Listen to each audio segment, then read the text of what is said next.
Nirmala Kenyam Kanasan Kontin Lianka Rashni Kanwar Online TV Bana Rash Kakui Gambella Kamandan Lerode. Kan Konowere Rajadana Bala Kui Gambella, the Jogono me Jirame Jidit Kajan Shang and Yamkaji, and Obi Nor Online TV Bijajak, the Jogono Jen Yuaka Kanasan Kokien. Kagor Ban or Jin B notification bell Bijatuan Ko, Blatin content Banonka, Bukashamala Jage. And Rajan Linguasame, Kakui Gambella, a Rhyme Boom, a Mass. Kagor shoplo mugwa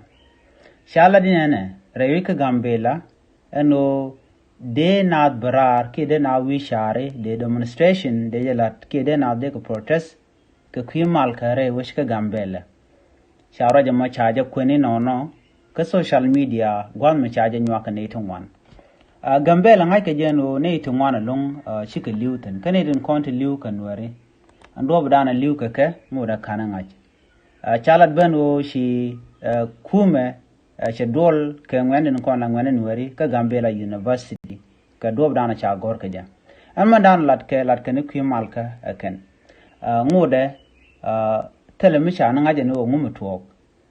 kan wari cha no wan cha na ka kor gwa sedan shume ne kan ni pai wuti ngode ba kwai ka dob dan na kan wari ka ja duno shi kume jala no de na de ko wi char ko dob dana shalat ka ja ko de nyot wajen wo inna kamal anetin kontilan nuari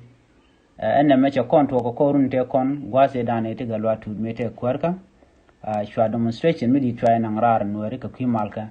en me dane latke cha nuari cha ko konnek me cha nuari nak ka jeron kin dar wal badage dan shwa nuari nak gwasmo tuna burar ka demonstration ke wona wichar ka gwar ka ngane no nok ne mal anamo me chi buto shwa mala mo chwa jelin ji Ethiopia dia kana kana duare men gwaze dane cha nuar cha kana kanam ngaje no ngum na kana nuar shu men me cha malamo cha jalat te mal enta muje nyago lu njago no ba malom ba jalat bina wi char ba dum session ba jalat an wala ga chanja nang de kel ka fayde ron kina da jandang re ngwan tele clear information ki ler mu gwa mi ngai ke lo de gwa no ngum wona wi char ka je ki do bedin wa mal waje no ngaje ka kan root cause kana kon ngach no wona na wi char bang lora bang ko ba ngaju no na kamal ne kon lan were en teje ndana de na rodien teke je ngode kan no gwada dana la wa demonstration la tin ke gwar kan wanan wa mal wajen la dwi charan gwas mo de na ren kon teje no amu mana kan were ka ngu ka ngan nan were to ke reason dien mana la were na ga je mo nerun ka ba kan shi kuma Ethiopia ke kuma Gambela kenetin kon na kan were che ga be jogono pal nang nuare nerun la nagana nuare telem gwa mishi minto ka Gambela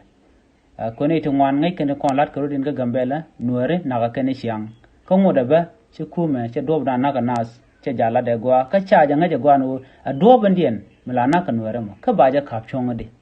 la bana nak bang ba mal baja lolat belet chiriem nen kon ci loñ bete ci telo don gwa samo aname akel mi bel ci rewi ka Gambela ko cha targa mananen nakana ka cha jibna lat kala wa gono ba mal bajalat ka jano china chi liutin riem nat mi cha ji wo pingor do mo kwa mi ba roja dan le ro daga je ba je guje gwa de je kap chonga di ko chero da binyo gurun mi ba do la da wala ka ba to gurun ngum la use de tele je use ena me ler mi cha la no de jigambe al tilan wore de ko wi char no wala ko de kan mal de kan nyot na me ejele Daniel nga jen gwa seme ka dob dana chalat ka jen ode nuerde kan wi char ka chen jandang de kel ka payde ron kina daro jandang ro wan kenen ko na chalare dola kwaya thandi duno cha pe ka tin ko na cha gor social media no gor ka na mal ka dob dana chalat ka jen chalat no shi kwar shi ka pal shi ka je ka kwar lo ko da labus tin ko na labus lo ko shi kana goron gwa dong de mal de jalat